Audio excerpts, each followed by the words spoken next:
Okay, recording started.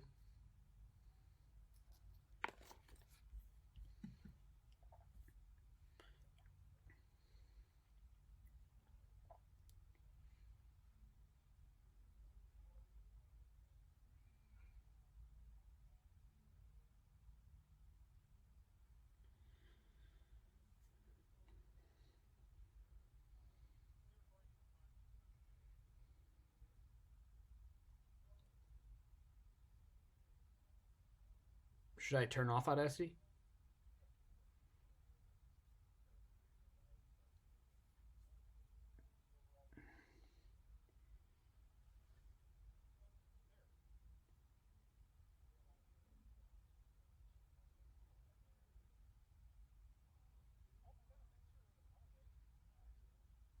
Sweet.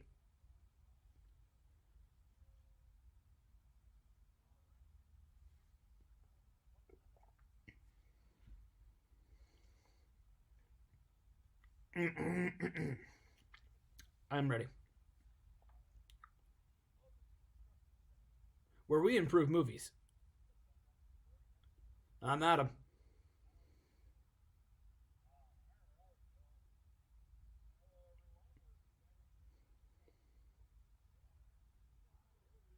Happy 2021.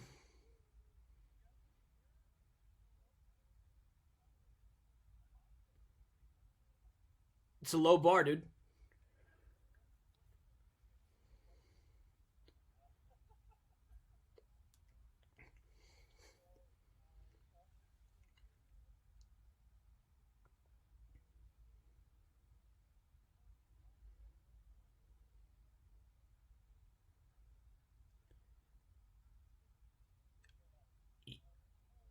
This was all of one of maybe 6 movies that came out last year.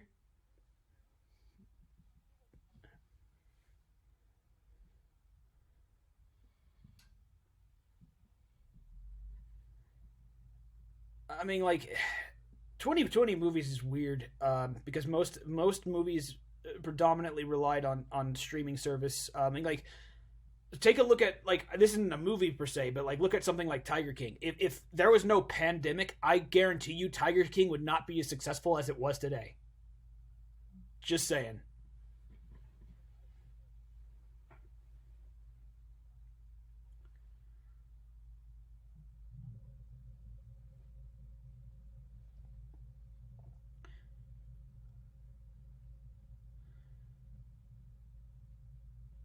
Well, I mean, we did have some good, like, on Netflix. We had a Trial of the Chicago 7, which I thought was excellent, and then honestly, like, Pixar released two of those movies, and one of them was actually pretty good. It was Soul was very good. Uh, Onward, no real comment about Onward.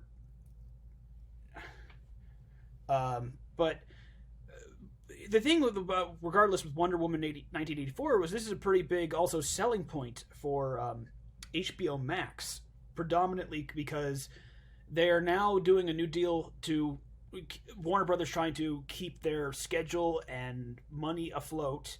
If you have an HBO Max subscription, you not only get everything that's offered on the service, but every movie that comes out in theaters in 2021 and potentially onward, you can watch it day of on your streaming service.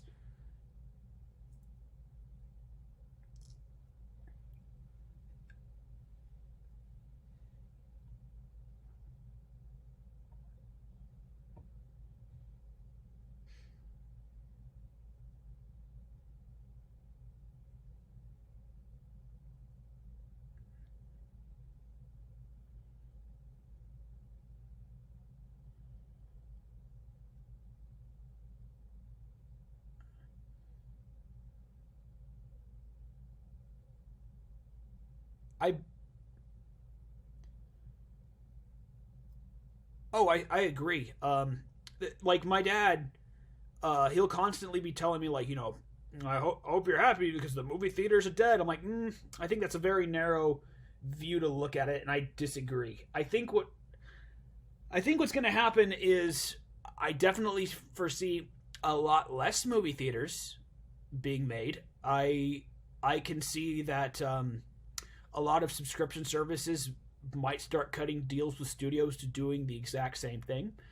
And I could see like a lot of either art house movies or quote unquote Oscar bait movies, or even just independent movies going the way of streaming service, but like your MCUs, your Godzillas, um, your horror movies, they're all going to stay on in theaters, because the thing is, there's a social aspect to theaters, and once I feel like the pandemic is over, I mean, I can't tell you how many friends I know is like, first thing I get a vaccine, I'm going on a vacation, or I'm doing all this. So I feel like once social channels open back up, people are going to embrace them, and I do think that includes movie theaters.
I mean, up the street where I live still sits the movie theater I worked through late high school and pretty much all of college. So, I mean, when the pandemic wasn't raging, it was always fun to go up the street and watch uh, any of those movies. Um, I mean, also if you think about it, for studios, it is a blessing, because like the reason why there's a lot of like a bad rep for say like January or March is because a lot of people say that like this is where the studios like release their tax write-offs, like these garbage movies that like if they released in summer or fall they would just get absolutely crushed. um so they have to release it when nothing else is out.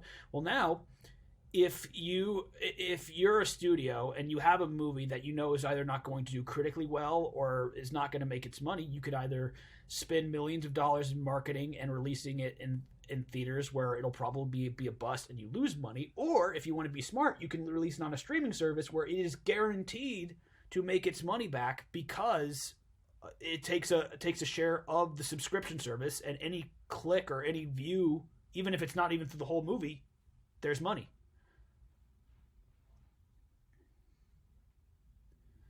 Um,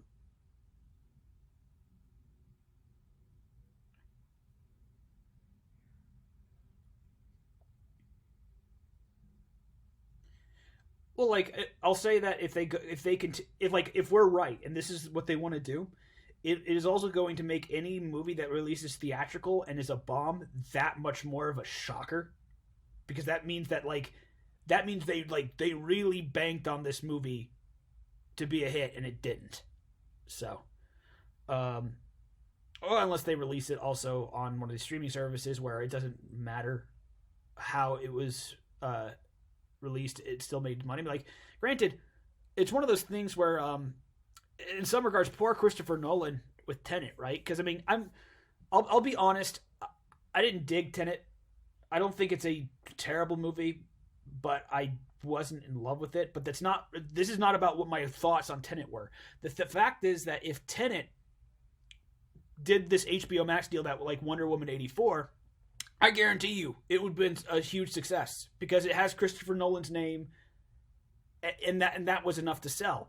But because I don't know if it was Nolan, I don't know if it's Warner Brothers, I don't know if it was both of them that like really just stuck to their guns. Like, no, this is a real movie, and this has to get in real theaters. Tenet's a bomb. So,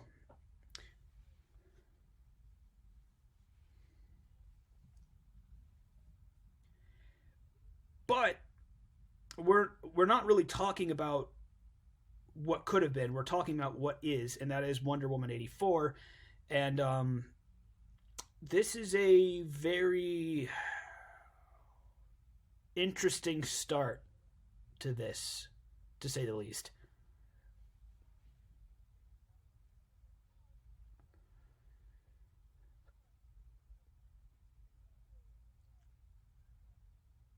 Well, it's weird that this is the place we want to start with the DCEU, because I'm not gonna lie, I've been wanting to get my teeth into the DCEU on this show for a long time. But like when we did it, I thought we were going to be like touching, I don't know, Batman versus Superman. We were going to be talking about the theatrical cut of Justice League. We talk about Suicide Squad. But no, here we are. Wonder Woman 1984.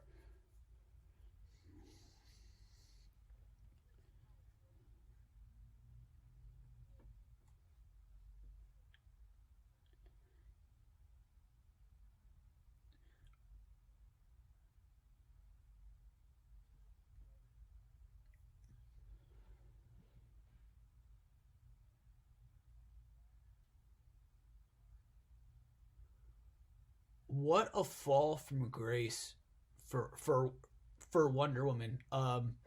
Because like I won't go into this too heavy, right? But like in 2016, I rated DC films as the worst movie of 2016, as in the entire DC film division. Because in that year we got Batman versus Superman: Dawn of Justice, we got Suicide Squad, and we got The Killing Joke, and that was like three strikes you're out.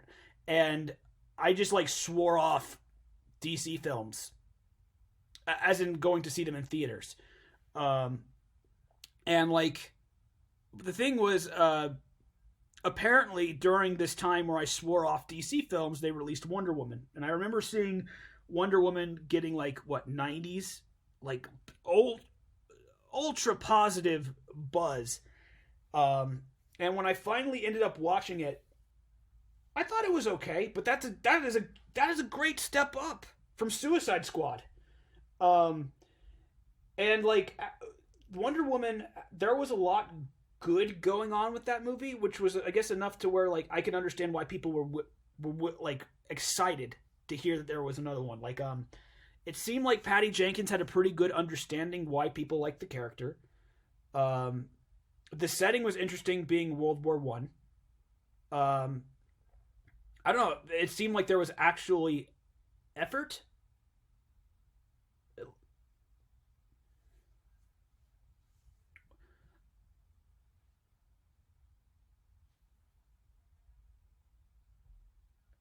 Granted, that last third is pretty stinky.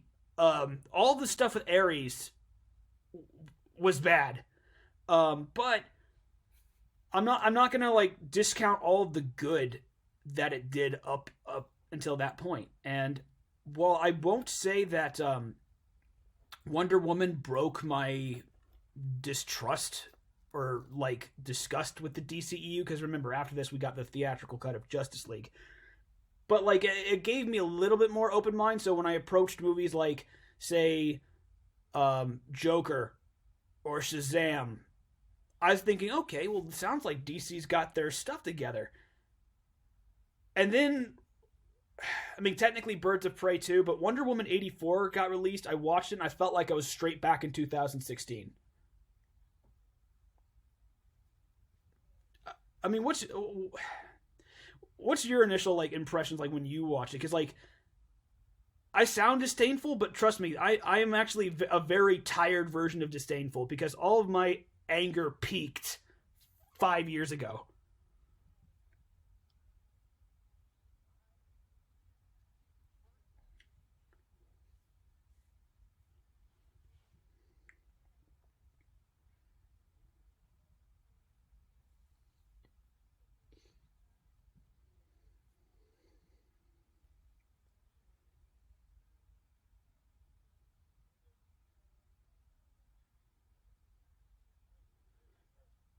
Go ahead.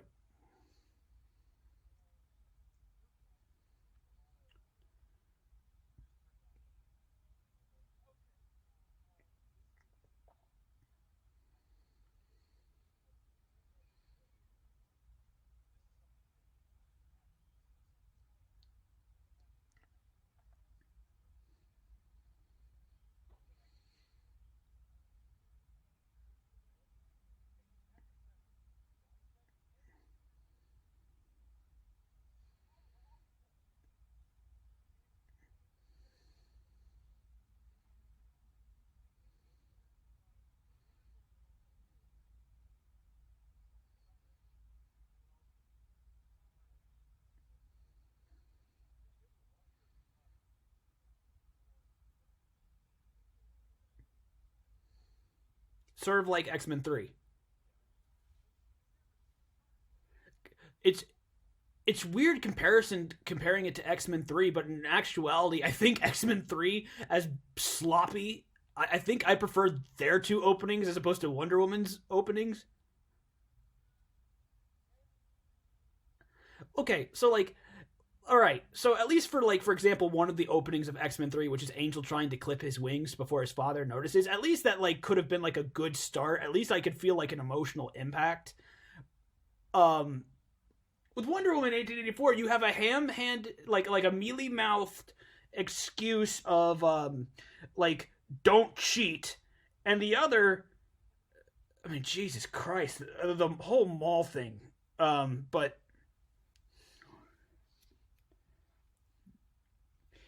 d- d- hey, do not compare this to the grace that is Spider-Man 2. Okay,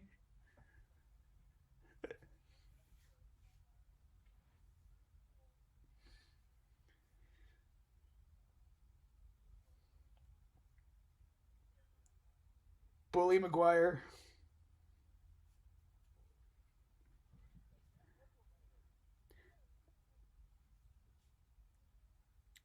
How about this? Why don't all right?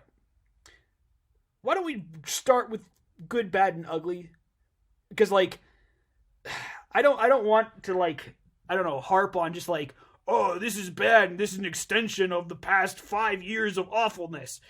So is there any good you can say about Wonder Woman 84?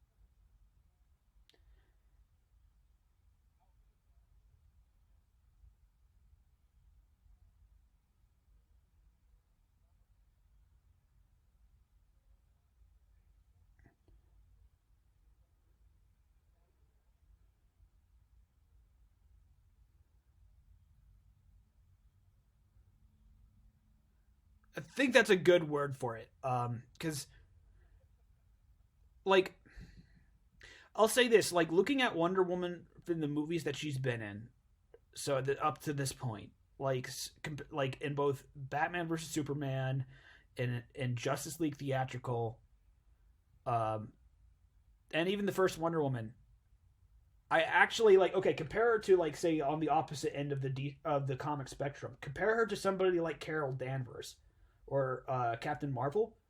I like Diana Prince way more. Even if I think Brie Larson and Captain Marvel is a better acted movie, I think beforehand I like it's so obvious that Gal Gadot is like really giving her all into this character.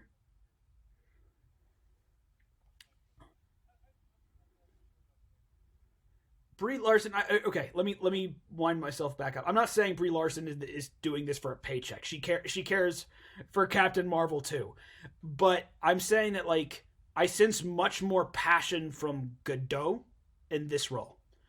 Um, but like, and I think that still goes to Wonder Woman 84. I think the more she plays this character, the better she's getting, and I think that is an extension here.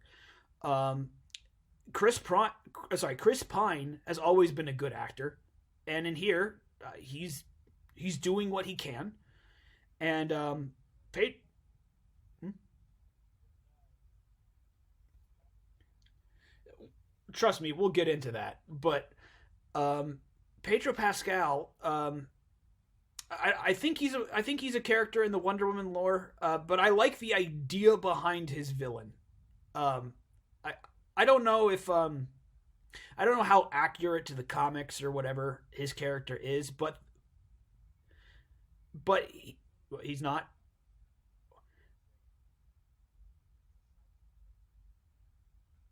Okay.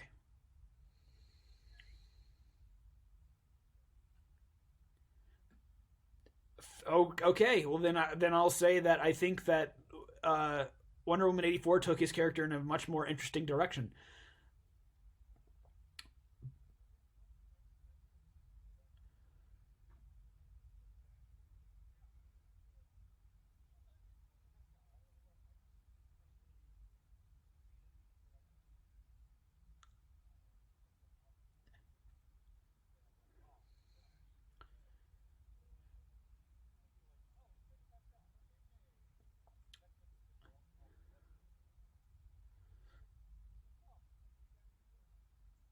Well, it's like one of the things like Pedro Pascal's not like a nobody actor. He's been in Narcos, he's been in Game of Thrones, he's been in The Mandalorian. So it's like I already knew going in he was a good actor, and while I do think his character is hammy as hell, I think I not only can I see him having fun, but I can see that despite his character being a ham sandwich, um, he's trying.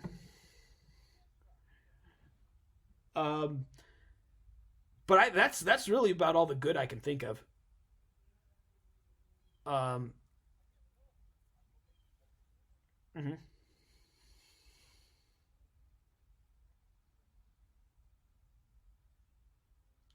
Kristen Wiig,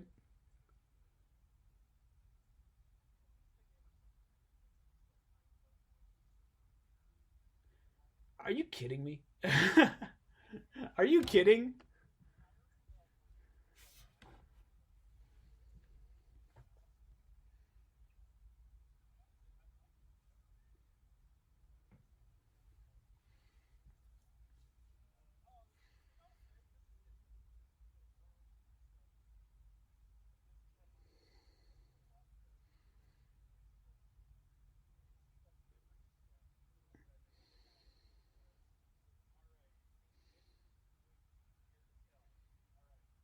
Well, that's what she was in Ghostbusters as well.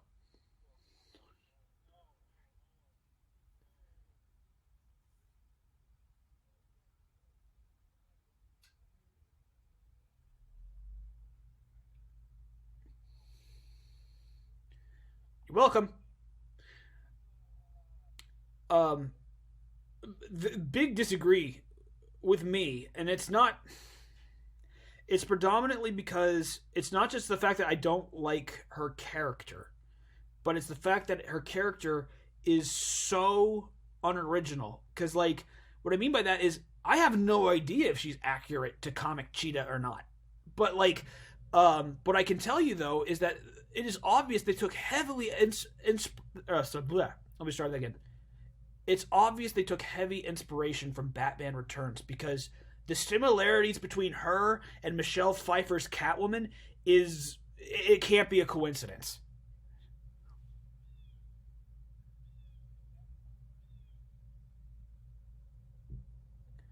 Hell, even I could see some coincidence like this one would have to be coincidence. 'Cause nobody's going to take from this movie, but I could even see some parallels between her and Uma Thurman's Poison Ivy. Michelle Pfeiffer.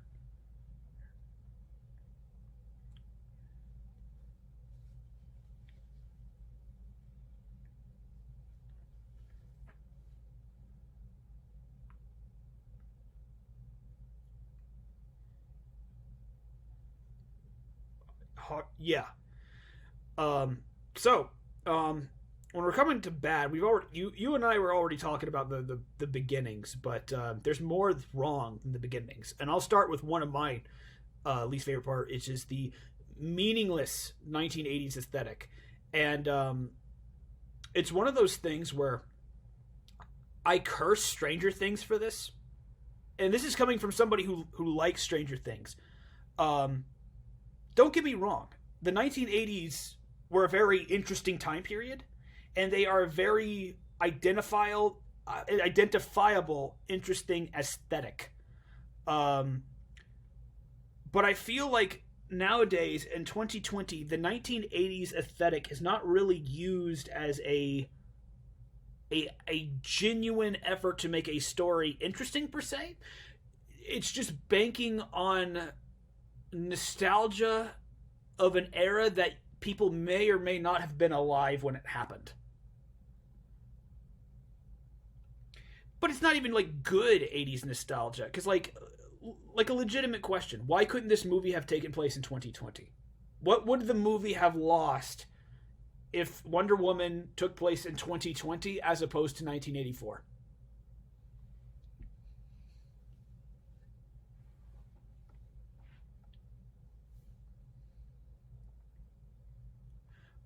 Oh my god. Oh my god. Oh, you're right. Oh, you're right. I did not see the 45 analogy there.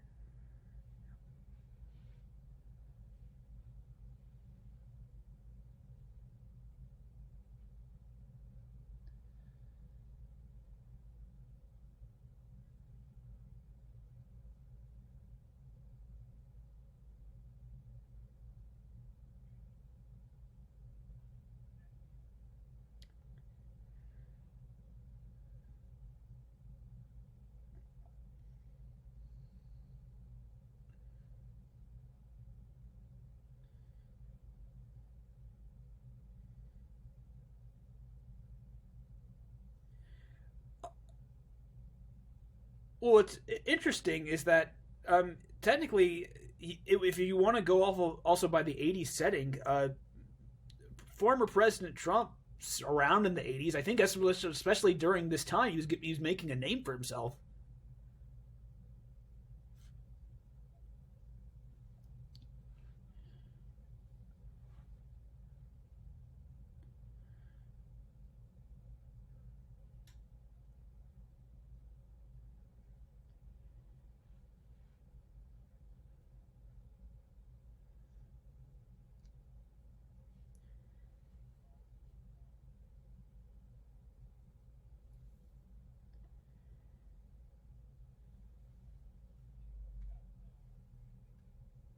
That's why it took place in the 80s, is because if it took place in 2020, it might have some not so subtle parallels.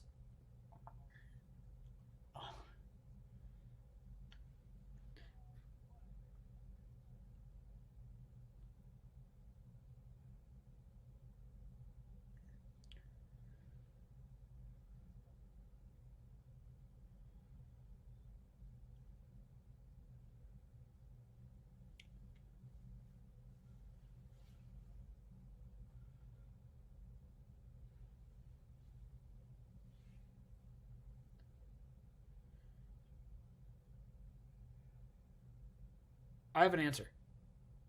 He read the script before they did.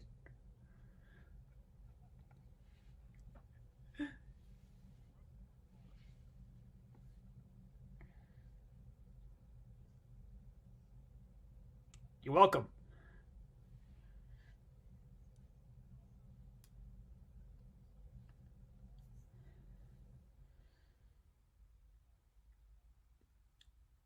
Well, look at the Dark Knight, another DC film. You have two villains there. You have Joker and Two Face. But I think one of the reasons, and actually, in an interesting parallel, they both kind of follow the same structure with the villains, because you have one villain who's a villain from the start, and then you have another villain who becomes the villain through the action of the previous villain. Um,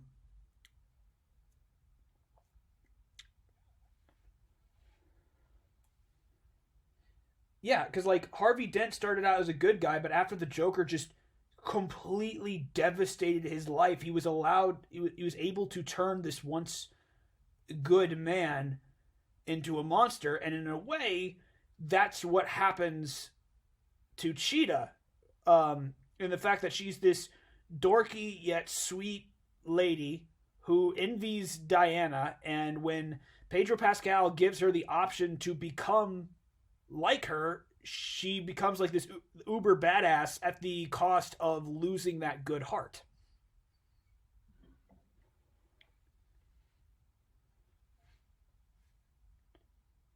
No, I don't think so. I will say that she was a giant fangirl of Wonder Woman. Um, and the reason why I don't think so, because like if you pay attention to the movie, it is clear she wants a man.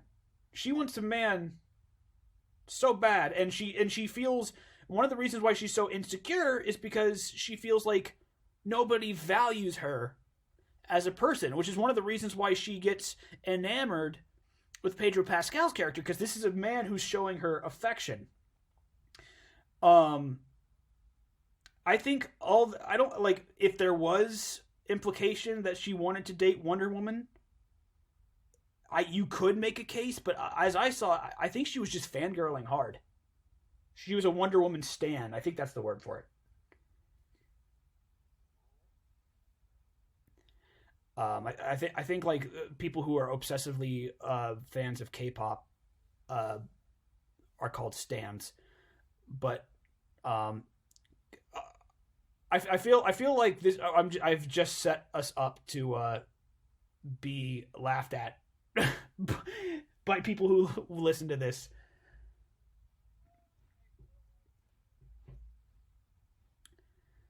I get. Uh,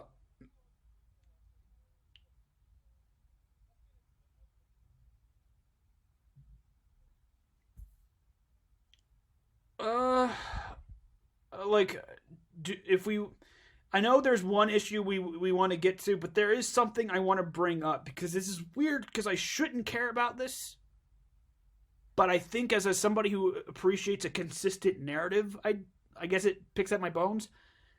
This movie absolutely rips apart the continuity of Snyder's DCEU, and I think you'd think that like because I mean I'm not making a secret. I hate Snyder's vision of the DC universe, that this would be a okay with me, but like in Batman versus Superman and Justice League, it is I don't know if it's outright stated, but it is at least heavily implied that Wonder Woman has laid low since World War I. But here, not only does she like in broad daylight bust into a mall to stop a petty robbery, but everything that goes on with the wishes, which we'll talk about later, you don't think like Batman would have like noticed and brought it like if he gets this mad when Superman busts up Metropolis, you don't think he would be a little upset that Wonder Woman almost caused World War III?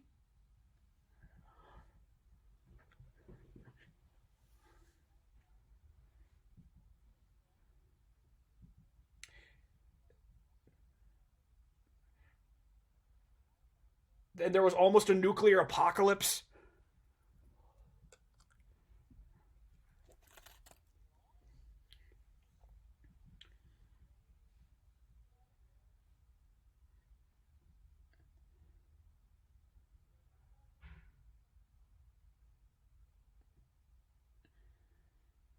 Yeah, and like I mean, the whole reason he tried to kill Superman is because he saw Superman as this colossal threat. If there was what a 1% chance that he's our enemy, then we have to treat that as an absolute certainty. I think that was his line. Well, what do you say to Wonder Woman? What do you say to people like Pedro Pascal? These are threats from the planet. Like these are terrestrial threats, and they're okay.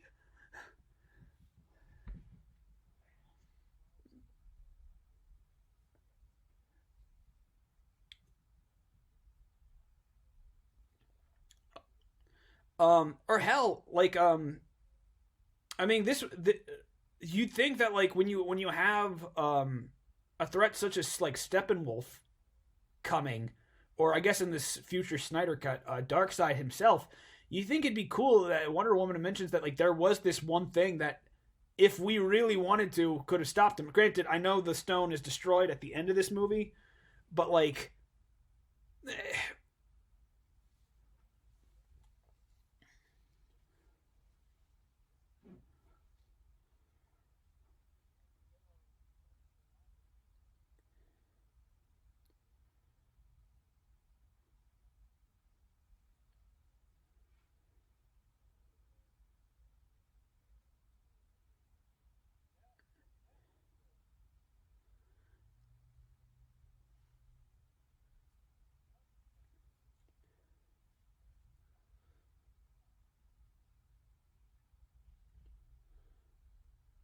daughter of Zeus.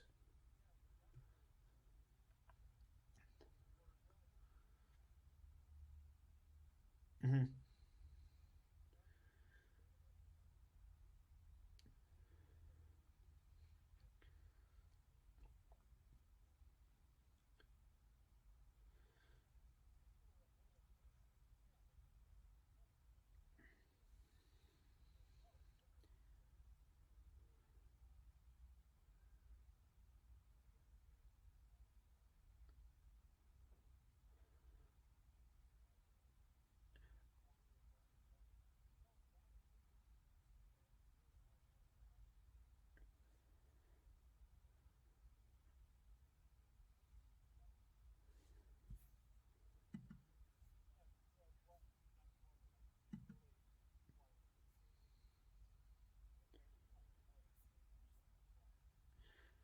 Well, like the what was it? I had to give me a second.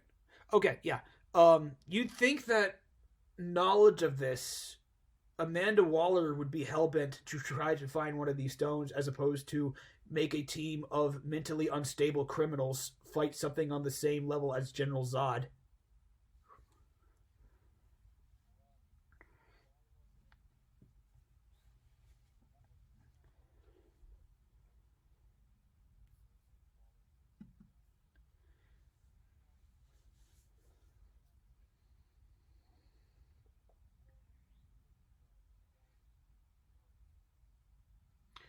Which, by the way, does that imply Wonder Woman is not as good as her job as some rando who's posing to be rich?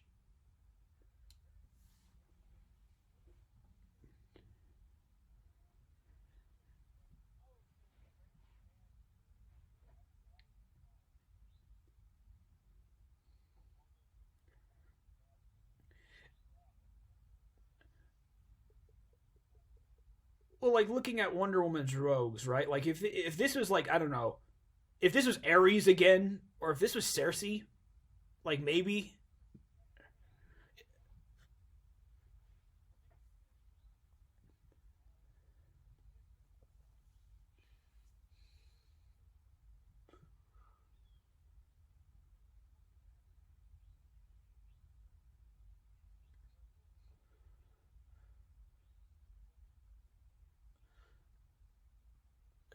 Do we want to stop dancing around the big bruh moment of the movie?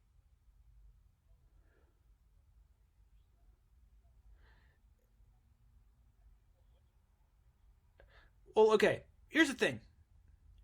I would like to give Patty Jenkins the benefit of the doubt, that she had no idea what she did when she wrote that. I imagine when Patty Jenkins wrote that, she thought it was sweet in the fact that Wonder Woman finally got a piece of herself back.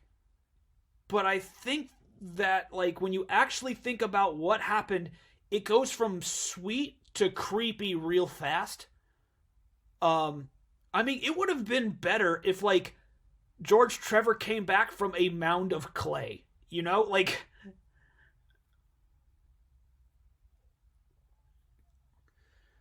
I,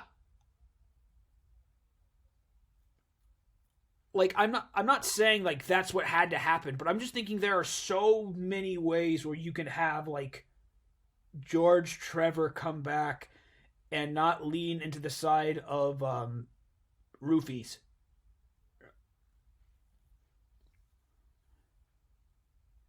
we're not the only person who's talked about this. This is like one of the biggest controversies of the movie, but it bears addressing again. And that like I feel like this is one of those ones where what was it? What's that word about like good intentions basically blowing up in your face kind of thing?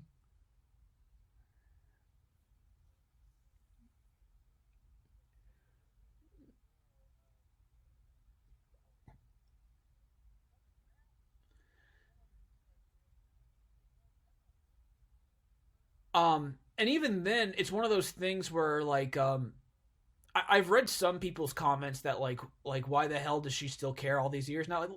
Let me just say this. Let me just say this. I don't have a problem with Wonder Woman missing George Trevor. I don't have a problem with her being ecstatic to see him back or her harboring these feelings because like I mean George Trevor was the guy who opened her eyes to a lot of things. But and there's a big but, they played it up a little too much. I mean, what's your thoughts? Okay.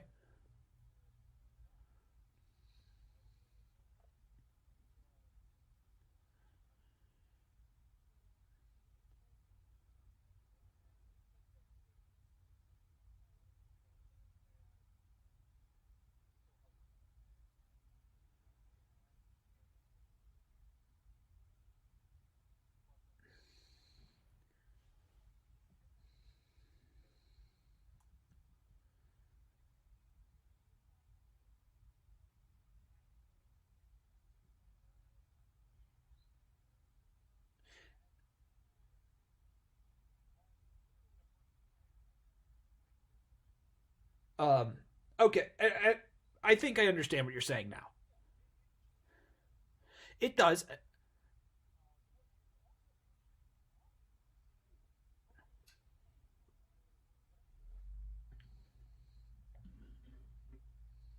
Mm-hmm.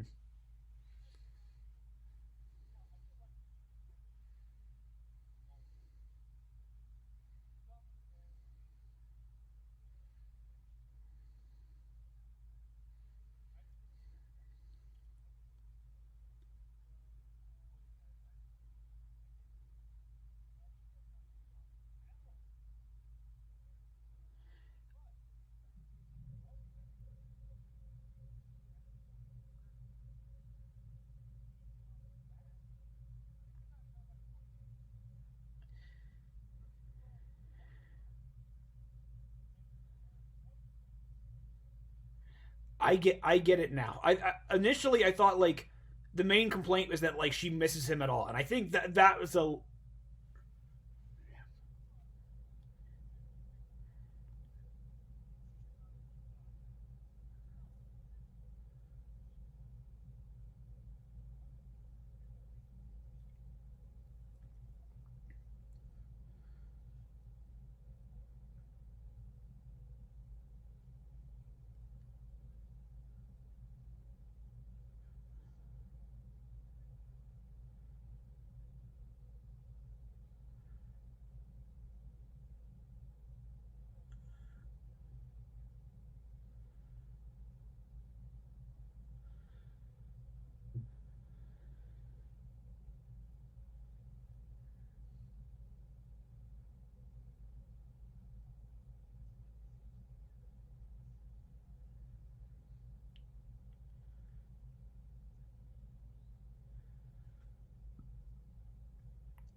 also just think bringing George Trevor back regardless was a mistake, because I know what they're trying to do. They're trying to play the reverse card of Wonder Woman 1, in that, Diana was the fish out of water when she came to the real world from Themyscira. And now George Trevor is the fish out of water because he's dislocated from a time he doesn't understand. Like him being confused on what an escalator is, a little much, but I can understand that. But it was very interesting to see him being awed by fireworks, and also know how to fly a 1980s fighter jet.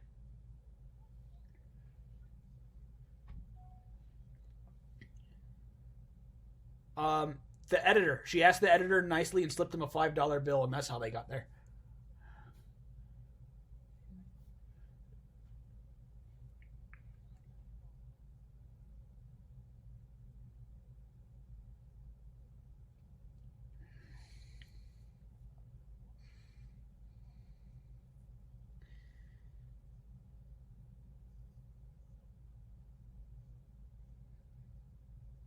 Okay.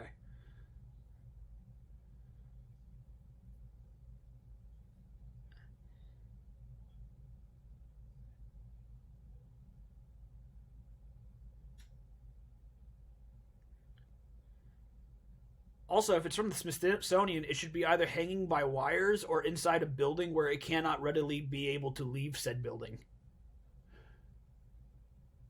Okay.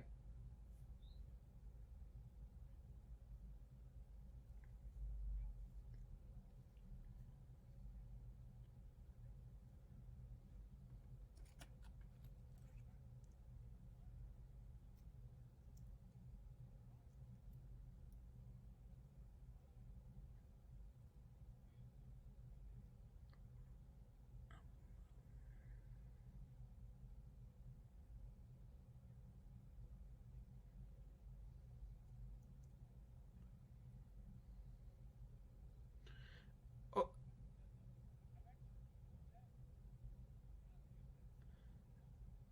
so it's sort of like there's a park near where I live where there's actually like a Vietnam Huey that you can do that.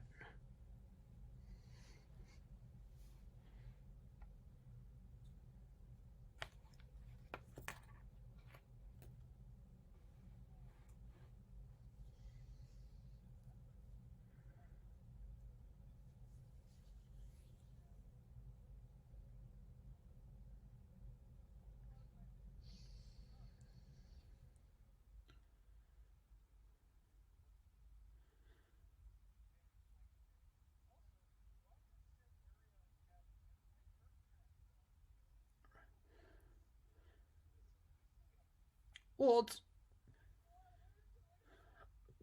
I'll say I haven't been to many aero museums, but also I think the jet that they were flying was state of the art. I do museums have so would a museum carry a modern state of the art jet in their museum?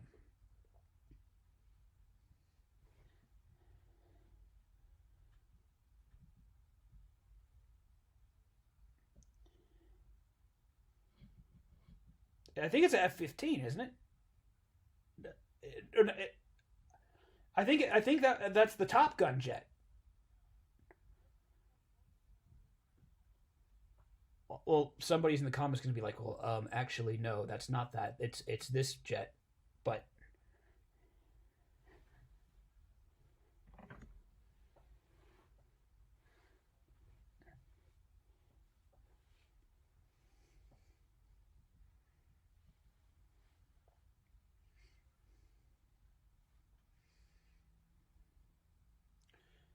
um,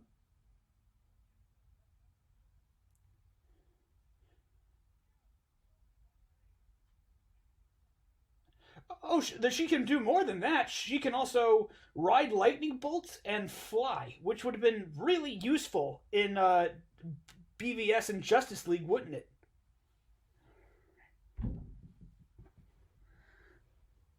Um, But the last ugly thing I can say about this movie before we move on, and this maybe it just bothered me, but I absolutely despise the color correction of the movie. I mean, the CG in general is bad. Like every like Cheetah looks just like, ugh. but but the color correction annoyed me heavily in the film because like they oversaturated everything. Um, and I think they did that because like well the 80s color was hip, dude. But like this didn't feel like 80s saturation. This felt like 90s saturation. Like I often make jokes with friends like you when I say that like in the late 90s you had lot of movies that came off the back of like Scream and its style where like everything was just it almost hurt to look at with how bright everything was. Like if there was a yellow building, it wasn't yellow. It was a bright yellow. If somebody was wearing a green shirt, that shirt was practically glowing. You know, um, and that's what I felt like watching Wonder Woman 1984. Like I get that the 80s had wacky saturated colors, but it almost like it annoyed me, and I realized with some people that might not be the case. But like I think like I think Stranger Things is way more palatable to the eyes than this ever was.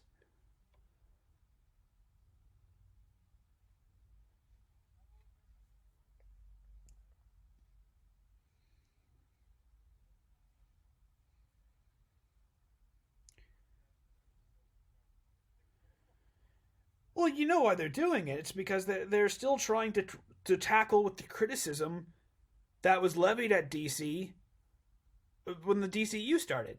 Like you look at movies like Superman, sorry, Man of Steel. You look at Man of Steel, you look at Batman versus Superman, and to an extent, Suicide Squad. I know it had color, but all of those movies are really like low saturation, and it gave these movies like unnecessarily like dreary tones. Um,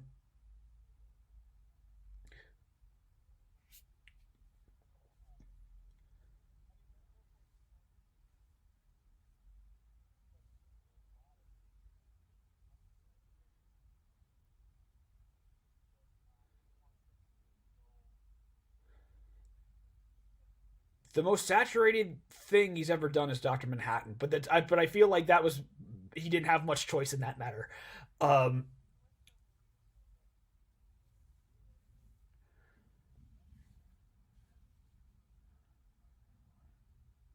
I look forward to it because I actually have some things to say about Watchmen. But what I'm saying is that like I mean DC obviously heard that feedback loud and clear, so it's almost like every movie since like Aquaman, Shazam, Justice League, um, Birds of Prey, all of those movies are like super bright. They're super colorful.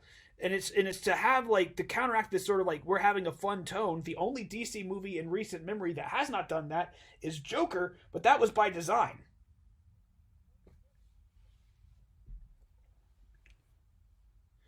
Well, they saturate. What happens is like at Joke or Arthur Fleck at the beginning of the movie is a very sickly, very pale, very depressed looking man, and the more he gives into his madness, the more he comes to life. And by the end, when Arthur Fleck transforms into the Joker, he is saturated. He looks healthy, and I think, and that was by design.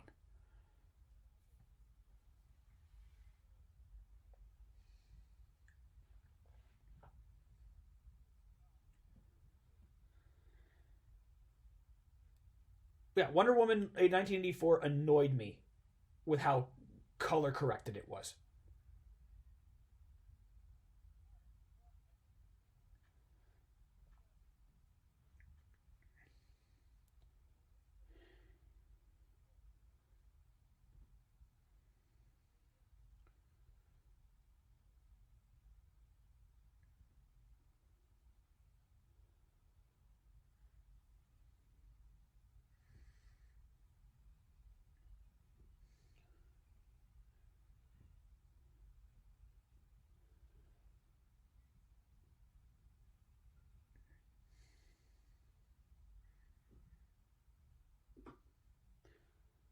Do we still want this to fit in Snyder's DCEU?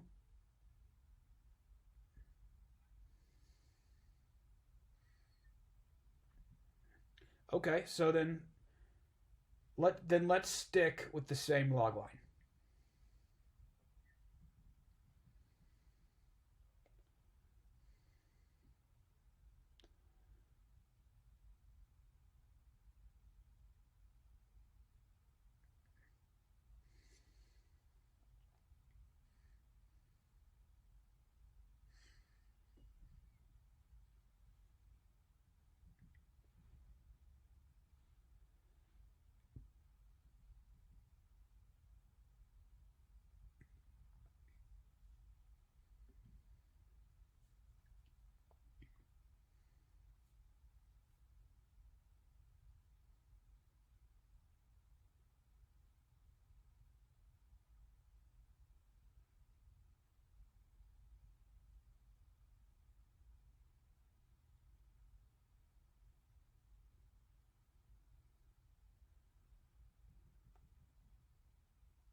What?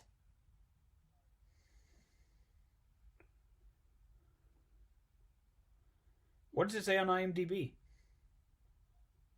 I imagine this part's not actually making it into the podcast. Um, yeah, see if there's one on IMDb.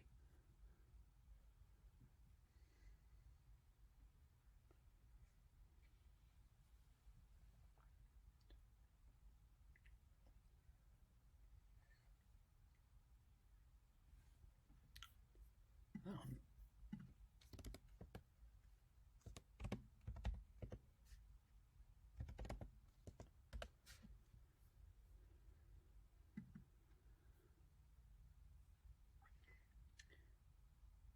Diana must contend with a work colleague and businessman who desire for extreme wealth sends the world down a path of destruction after an ancient artifact that grants wishes goes missing.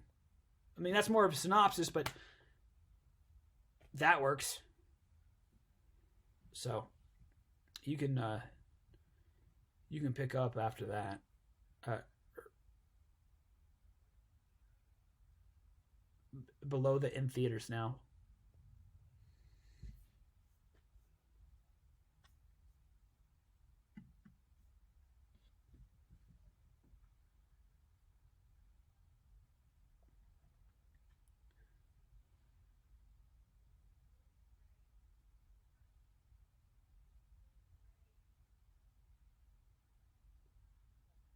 Mhm.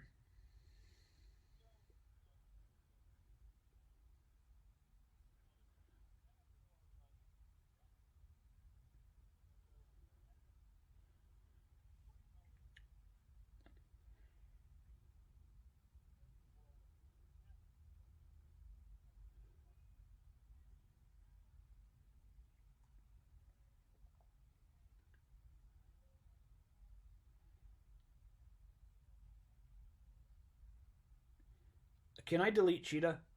Am I allowed to do that?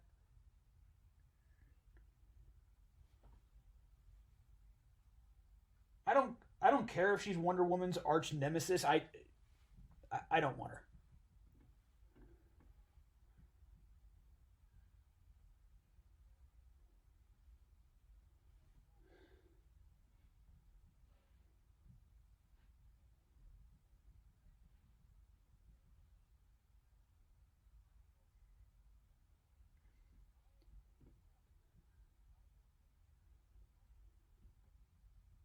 Thank you.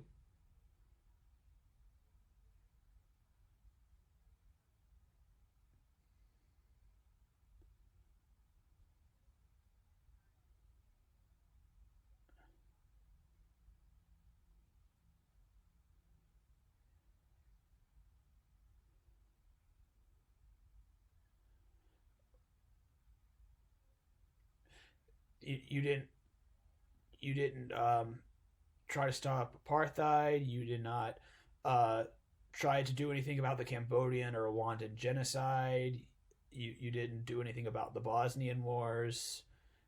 You didn't do anything about the Cuban Missile Crisis. Uh,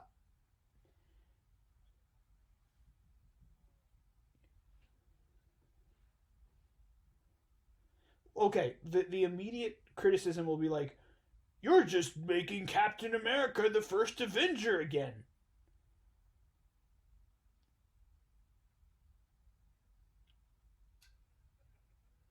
Well,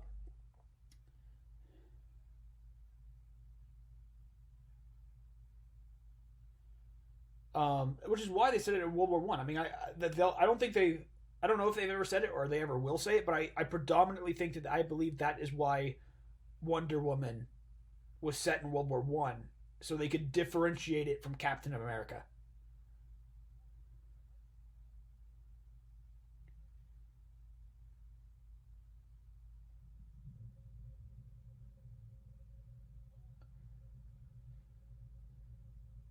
Because then it could be compared to X Men First Class. Um, Before you say Vietnam, X Men Days of Future Past, and if you said in the '80s, X Men Apocalypse.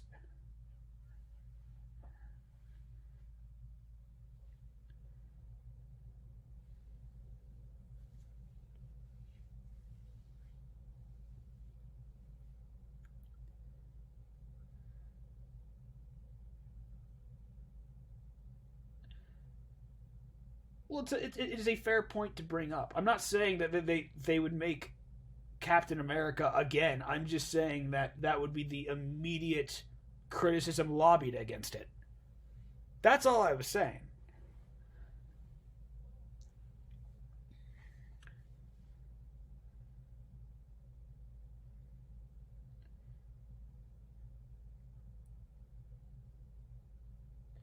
2010s.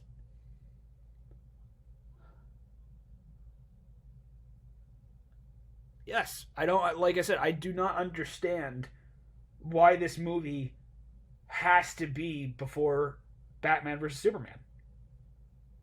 Especially if we want to stay in continuity with Snyder's vision, as much as it pains me, that's what we have to do. We cannot have this movie set any earlier than 2016.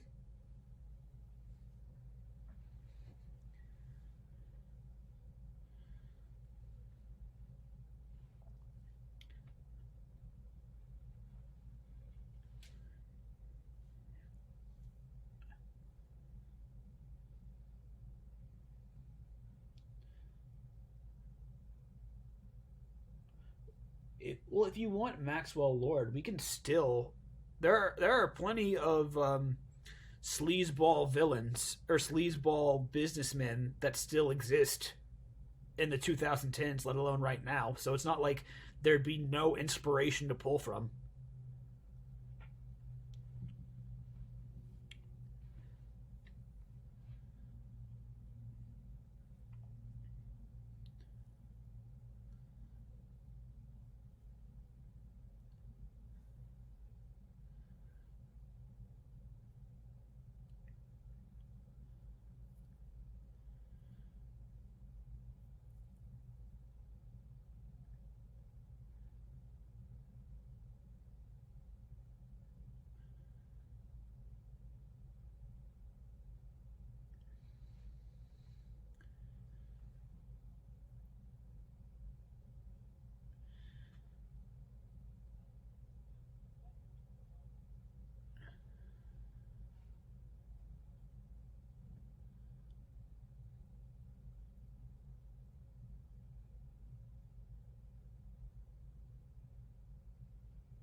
I think I think I know what you're getting at. I think what you're saying is that like you want almost like Bigfoot pictures of Wonder Woman, like pictures that like if you take these things of like historical events or historical close calls and you make a blurry picture of Wonder Woman somewhere in the background to show that like she wasn't like maybe like I don't know you you have a picture of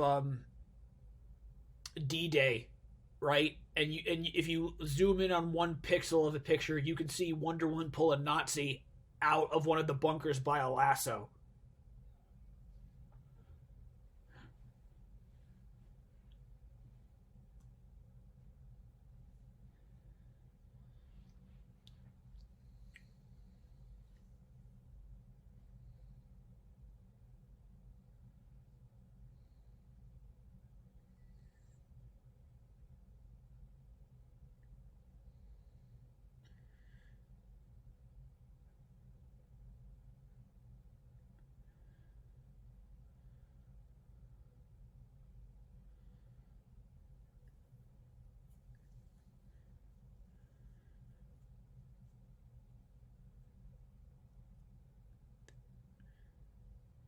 See, Zack kind of almost like wrote himself into a proverbial corner when he made that lore about her because um ow um because like if Wonder Woman went back to Themyscira for nearly a century, then there could be an excuse to why um maybe she missed out on all these things.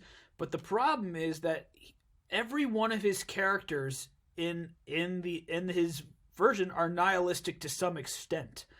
Um, and I don't know why it stayed. Like I don't think Wonder Woman has ever stated why she stayed out of hiding for 100 years. But I imagine in Snyder's head it's probably because maybe she doesn't feel like her efforts are warranted in the end, or maybe um, she, because of these atrocities, she's been coping on why humans or why mortals deserve her help. I don't know if it's ever stated, but it's also very hard to believe that's her stance after Wonder Woman, after everything she went through with George Trevor. It's it's bizarre why she has not helped. But like if you want to go like, blurry Bigfoot pictures of Wonder Woman at various spots, fine, but we can't do what Wonder Woman 84 where like Wonder Woman has such a giant presence pre 2016 that it makes you wonder, well, like what is Batman talking about when he's doing this search for her? Just open up a text, open up a newspaper from the 80s, and then she'll be on the front cover.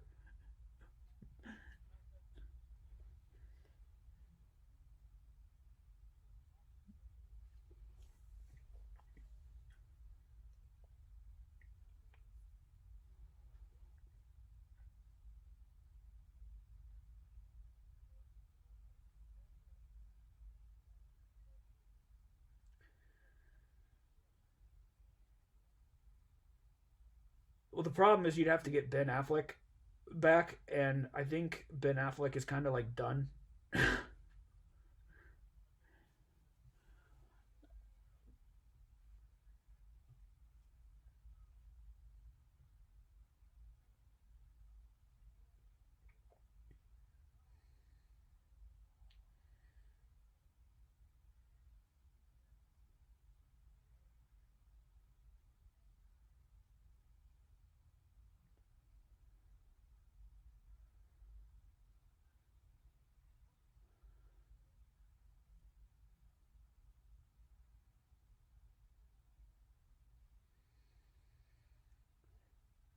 Jesse Eisenberg,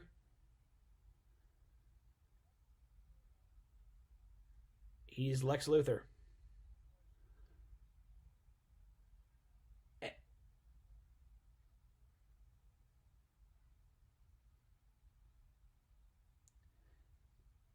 Nope, that is Lex Luthor.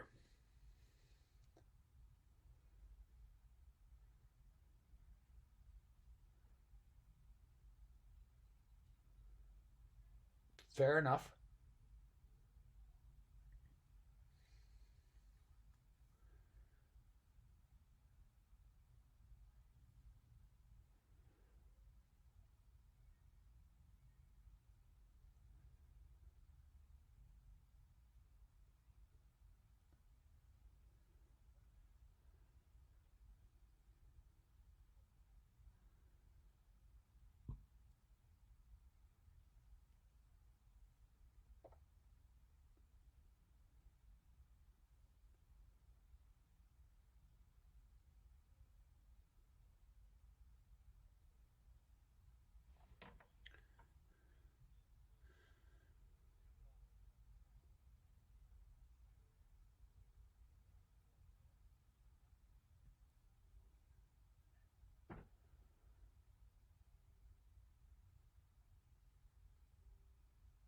And I think that's fair enough. Lex Luthor is he is canonically, I think, the smartest human in the DC universe. So, um, I mean, I think to him, Wonder Woman came out of the blue to help BVS. I mean, she did come out of the blue, BVS on everybody technically, but I imagine he'd probably be curious about who this mysterious, all-powerful female to show up and help kill Doomsday is. So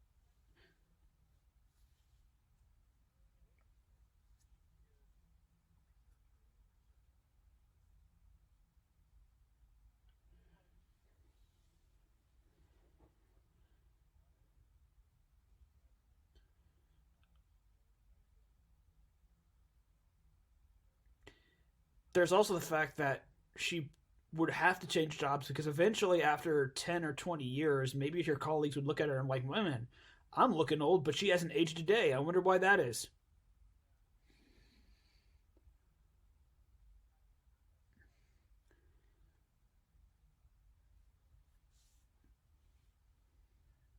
Yeah.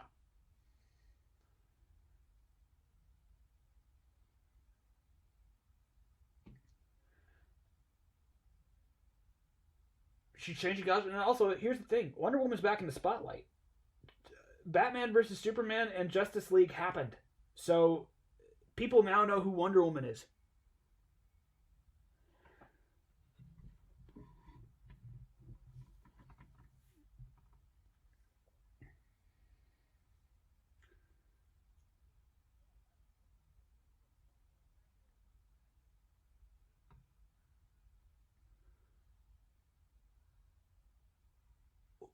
Only insert joke between, Clark Kent and Superman with the glasses enough to disguise, but Diana Prince and Wonder Woman look identical. So,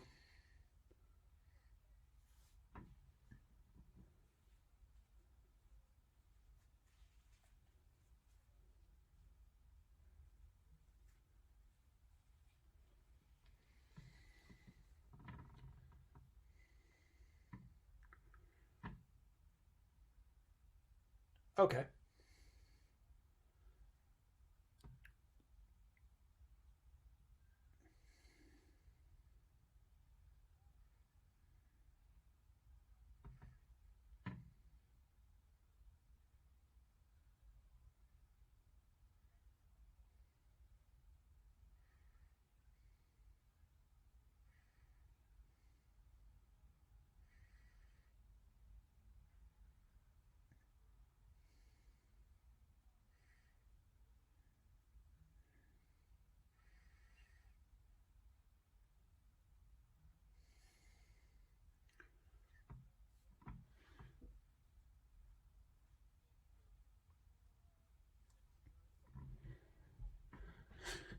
Well, I mean, I think Snyder has confirmed that he doesn't want to use a single frame of Joss Whedon's stuff, and I have no idea how much Joss Whedon added of the Themyscira stuff, but I figure if one of these mother boxes that Steppenwolf is searching for is on Themyscira, they're going to probably have to go back in some way.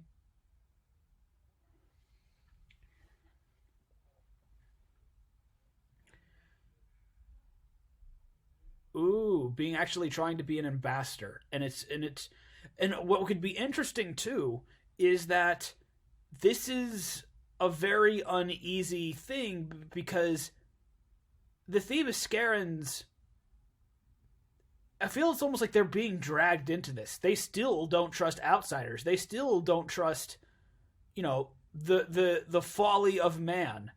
So it's like Themyscira is having to drag like a screaming child through this process as opposed to, and I think the world might notice that. It's like, well, these people obviously don't want to, mingle with us. Why should we mingle with them?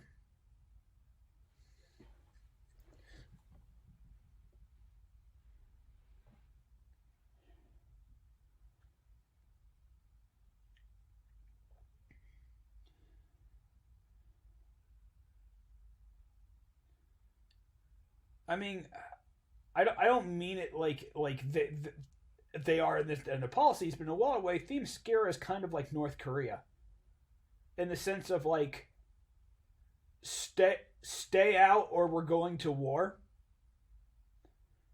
And I imagine the world might notice as hell. Even like somebody like Atlantis. I mean, granted, maybe we don't have Aquaman make a cameo, but maybe even someone from Atlantis throws shade at Themyscira. It was like,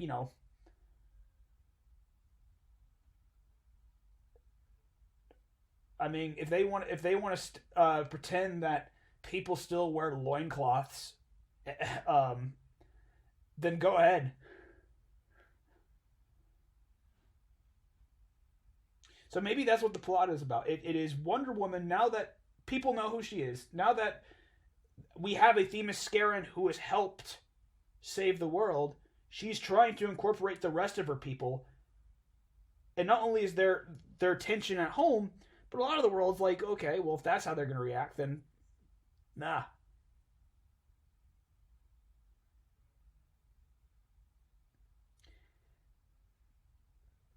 And maybe this is where the stone comes in. Um, what if Wonder Woman's the one who makes the boo boo? What if Wonder Woman's the one who initially seeks out this stone to try to use it to convince the Themyscirans to go along with incorporating with the world? It, hmm?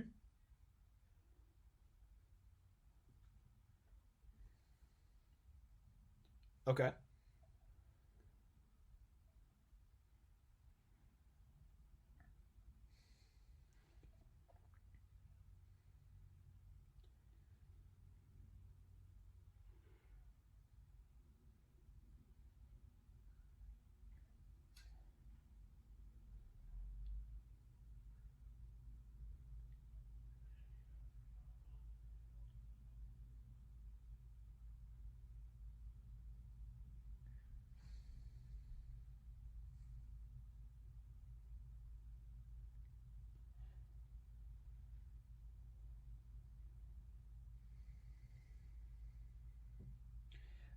They they also might still be salty to the fact that Steppenwolf absolutely wrecked them.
Um, and also maybe just because they have no idea of social norms. They're causing scenes that also make the rest of the world not want to do this. Like imagine an ambassador wanting to either like do like for example an Italian, right? The whole like bring him in, kiss him on the cheek, kiss him on the other. One of the Themyscirans takes offense to that, so they cut off his arm or break his leg or something. And it doesn't look too positively on the Themyscirans. Part of it's out of ignorance, part of it's out of boneheadedness.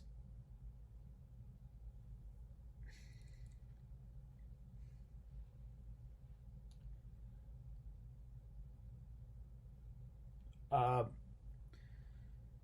so basically, it's not going well. Um, Now, regardless of how she gets the stone, and it's predominantly either through going through Themyscira or maybe Wonder Woman trying to appease the Themyscirans by trying to getting some of these artifacts back, she accidentally discovers that this stone grants wishes. But do you want George Trevor back?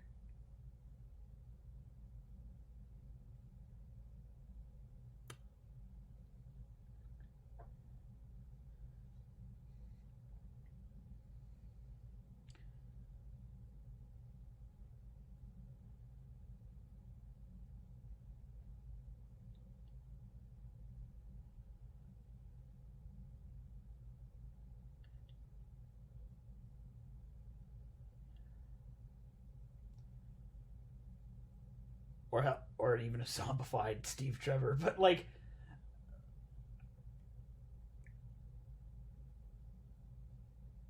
Solomon Grundy. Um, but like, and I think what could happen is she discovers what this is, and as much as she's happy to see Steve Trevor back, she also realizes how dangerous this could be. So she plans to send this back to Themyscira.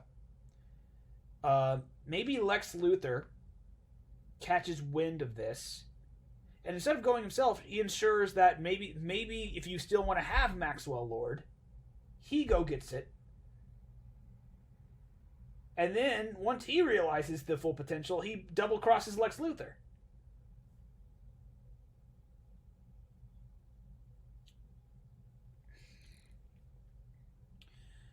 Because like the thing is, I still like the idea of Maxwell Lord.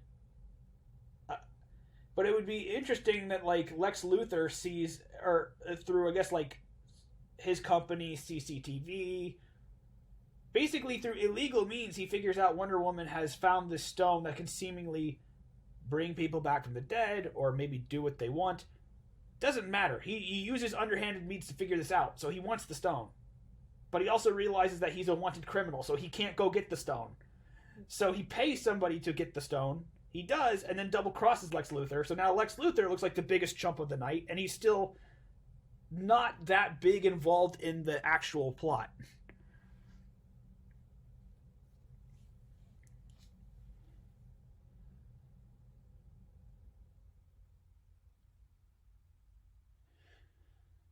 Well, also, like, imagine how insecure that would make Lex Luthor feel, where it's like, oh, I fully expect you to betray me, so if you betray me, I'll have your family killed. And then Maxwell Lord can just wish on the stone that, no. Yeah.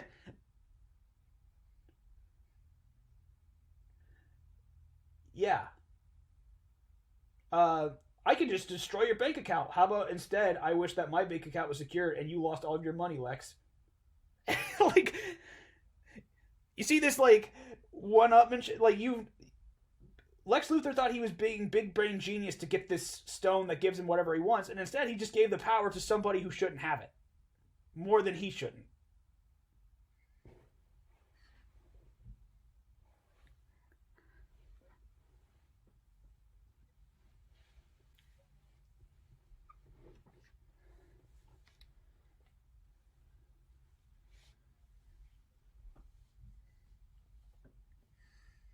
Mm-hmm.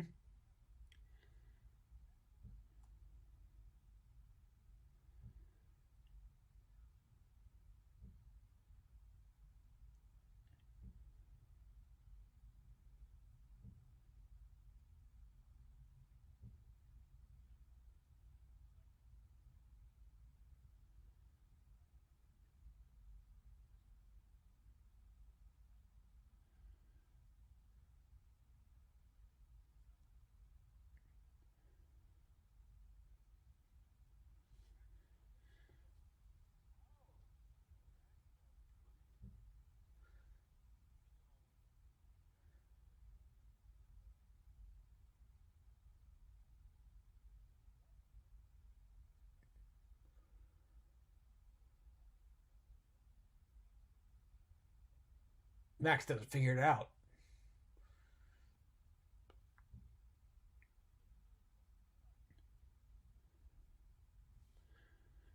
Um, no, I think that's good, and I think what would also tie this back, or actually, do do you want Maxwell to have an opinion on Themyscira? Because that could also be tied back as if he has a stone that he can wish whatever he wants. Um, maybe he could either use that to Themyscira for a negative or a positive purpose, but it goes bad regardless.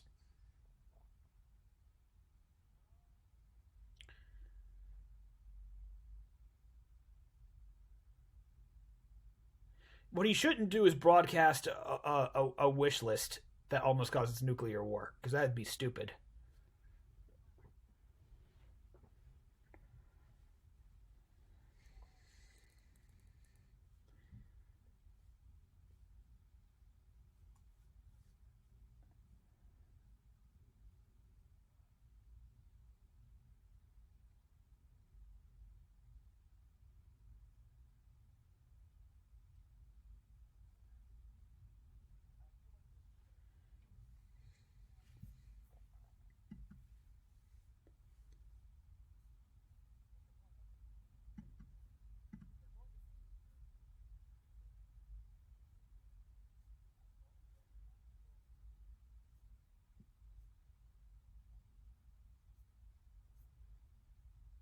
Okay.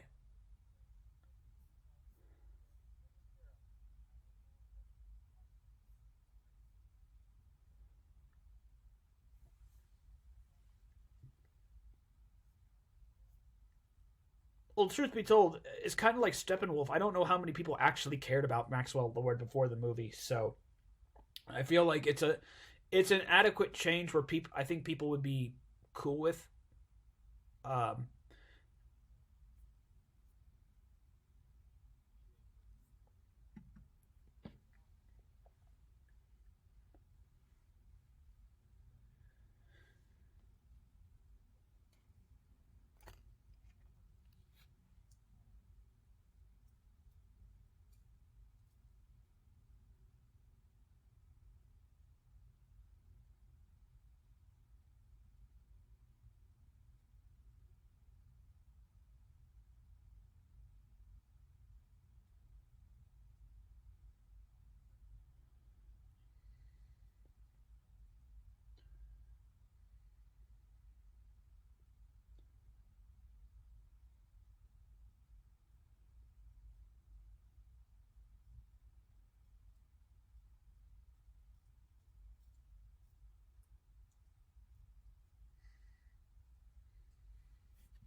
mhm.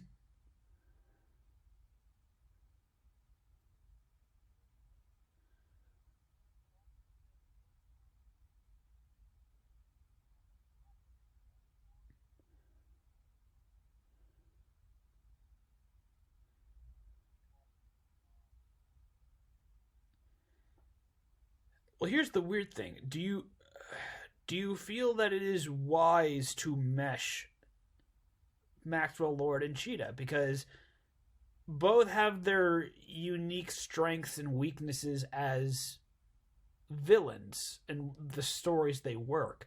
And I think having a feral cheetah lady who can make anything she want happen is kind of OP.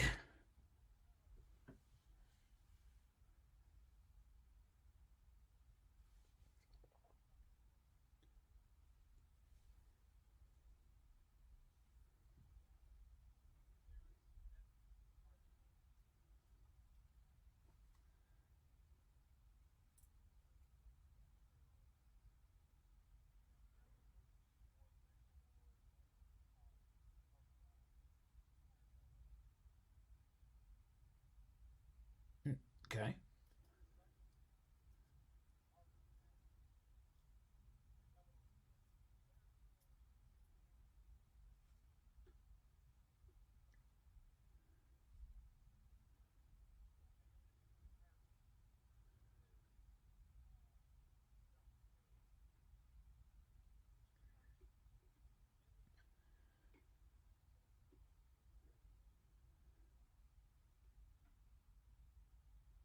Okay.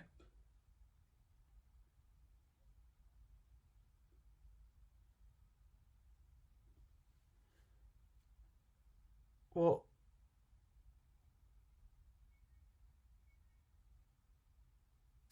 I think becoming cheetah should be punishment for abuse of the stone. I think what happens is like maybe she can be essentially Maxwell Lord for most of this movie. And then either through the destruction of the stone or the stone saying, "You know what? You've used me too much. Punishment." That should become the cheetah because in Wonder Woman 84, she cheats by asking for a second wish from Lord, and that's how she becomes cheetah. Um, but I think turning into a feral cat lady is more. I think that is more of a curse than it is a blessing.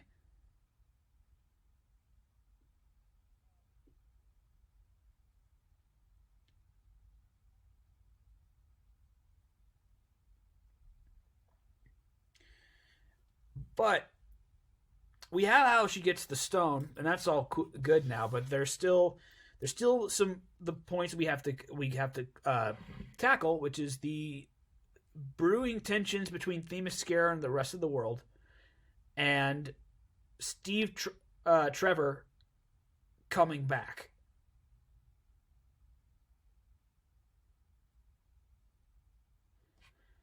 Um, I really do. I mean, the stone needs to play into some aspect of the tensions between Themyscira and the rest of the world. Um, whether that's maybe she tries to use the stone to force a peace between them, or maybe she starts using the stone to mess with Themyscira, and Themyscira is not too happy, and they are prepared to go to war with the world.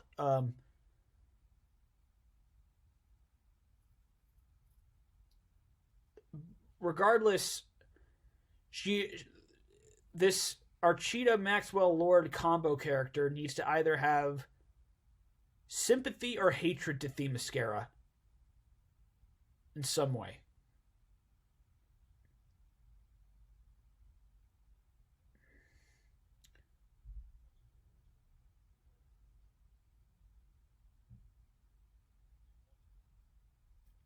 Ooh, here could be something interesting.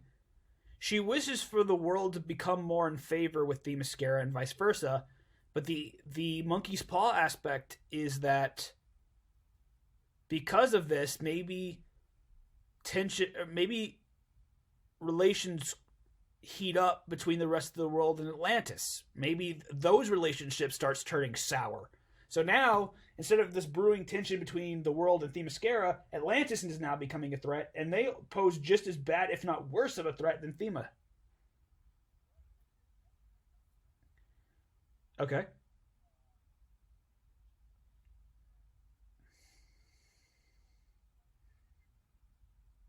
Ooh, yes.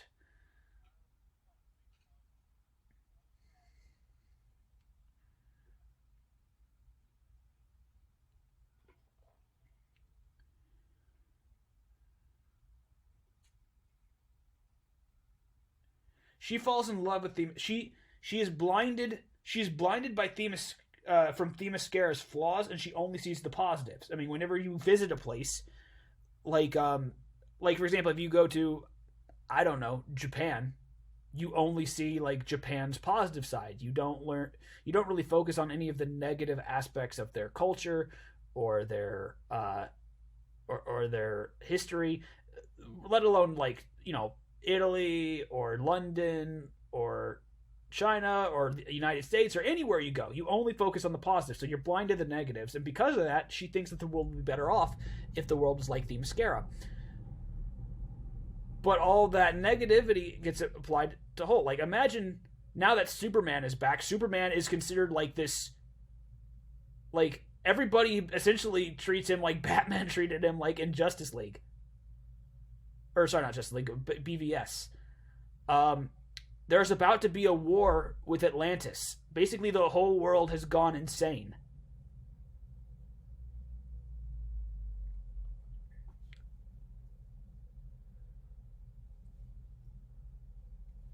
Um,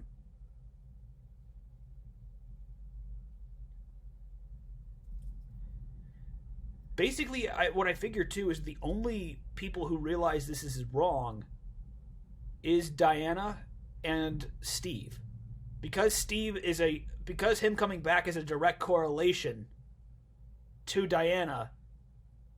He shares the same cognizance, or I don't know if that's the right word, but basically they're able to see that like something is very wrong here, and we need to fix this.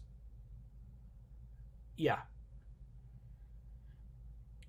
you can still have their rekindling. You can still have. Actually, you don't have to have the fish out of water thing with Steve, because when the world becomes like Themyscira, he's been to Themyscira, so he knows exactly what's up.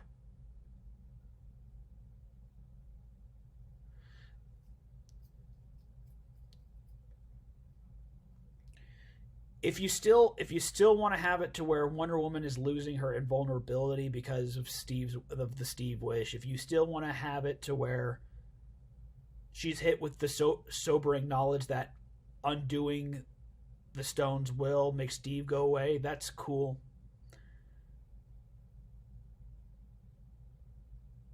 But I think by having the world turn into Themyscira and being on the brink of Atlantis,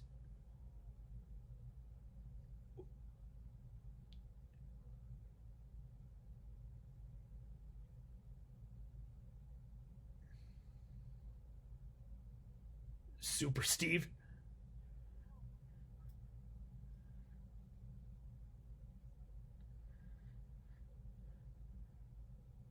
Mm.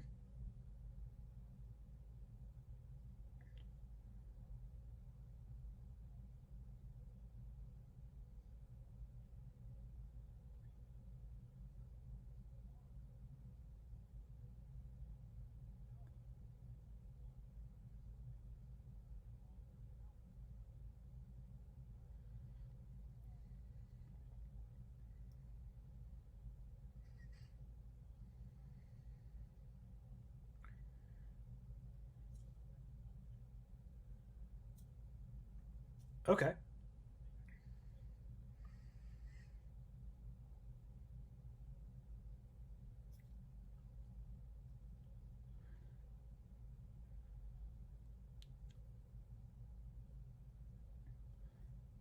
Okay.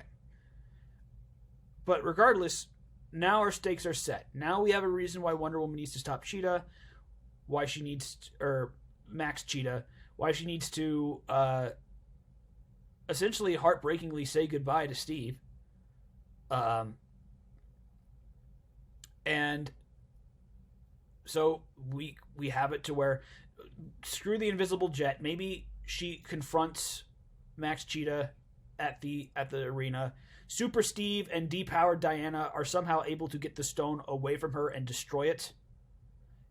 And Wonder Woman gets her powers back. Steve just disintegrates. The rest of the world becomes back to normal. But as punishment for Max Cheetah, she becomes full Cheetah. And if you want to have a less bad CGI fight, that's all good by me.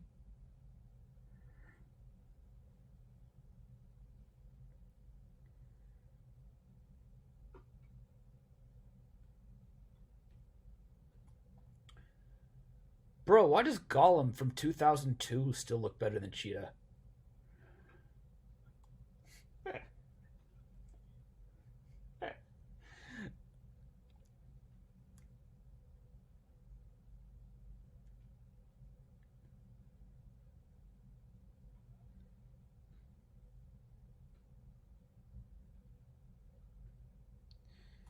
Um, but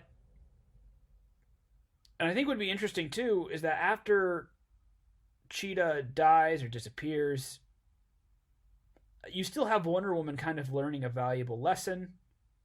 Maybe like nobody remembers it, so what happened. So like taking what she learned. Maybe she gives the speech to the Themyscirans, like how like she has seen a world could be like if they held on to only their traditions, if they didn't try to incorporate to the new world. Um, and maybe she understand. Maybe she gives the speech like she knows how scary letting go of something that you care about is,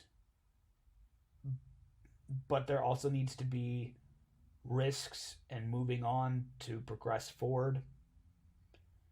And maybe that's what our Wonder Woman 2 is ultimately about.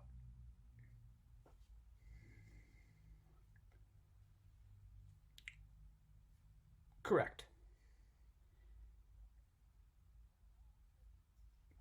And I think I would say that our movie would maybe, if we're lucky, get a 60% on Rotten Tomatoes. Um,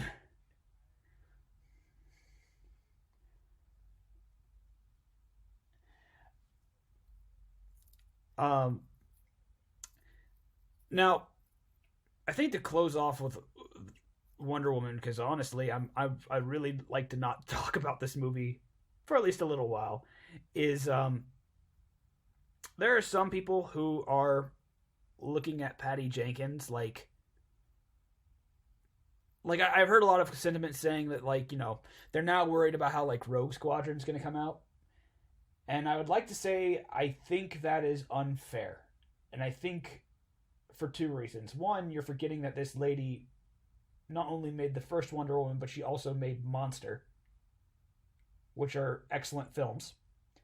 Or I mean, Monster is an excellent film. Wonder Woman is a good film, but I think everybody's entitled to have a bruh moment once in a while, and I think this was Patty Jenkins' bruh moment.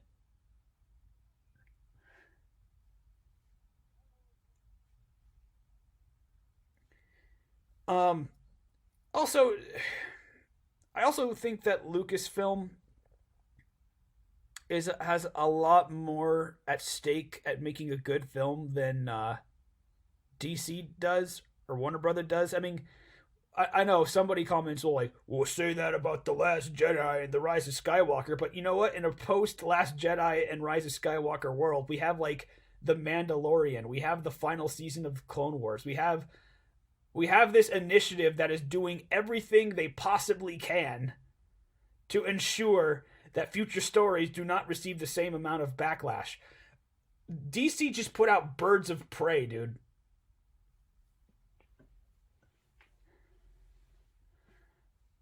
So basically, I'm just saying that, like, while Wonder Woman 84 was bad, I don't necessarily think that this has tanked all expectations of future films from Patty Jenkins.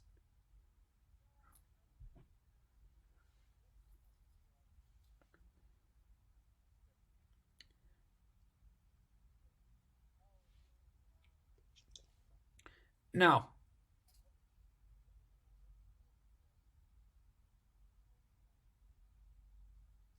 because they have confirmed they are going to make a Wonder Woman 3, and they have confirmed that Patty Jenkins is tied to it. And they can't do this again. Or Patty can't do this again. DC will do whatever it wants. But like we, if you want to make it set place in a time period like I don't know the '90s or the Bush 2000s, cool. But don't try to connect it to something that has already established that can't happen. Um, Also, really use your noggin before you do things.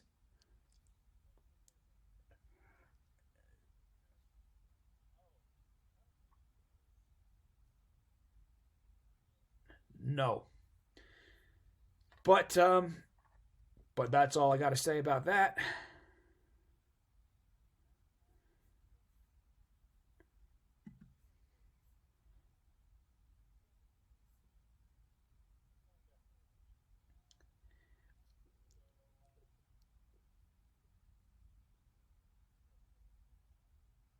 So thanks for talking Wonder Woman 84 with me, dude. Thank you all for what? Oh, thank you for listening. Ow, what was that? Sorry, my headphones just screamed at me. Let let me try this again. So yeah, thanks for talking with Wonder Woman 84 with me. Thank you all for listening to this episode, and whatever we tackle next, I hope that um, I won't be as exhaustingly raged as I was with this.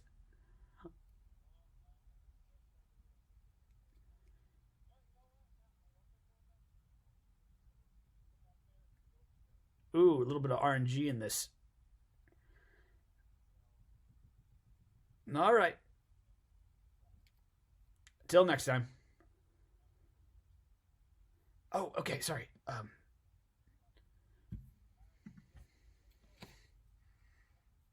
Join us for some improved movies next time around.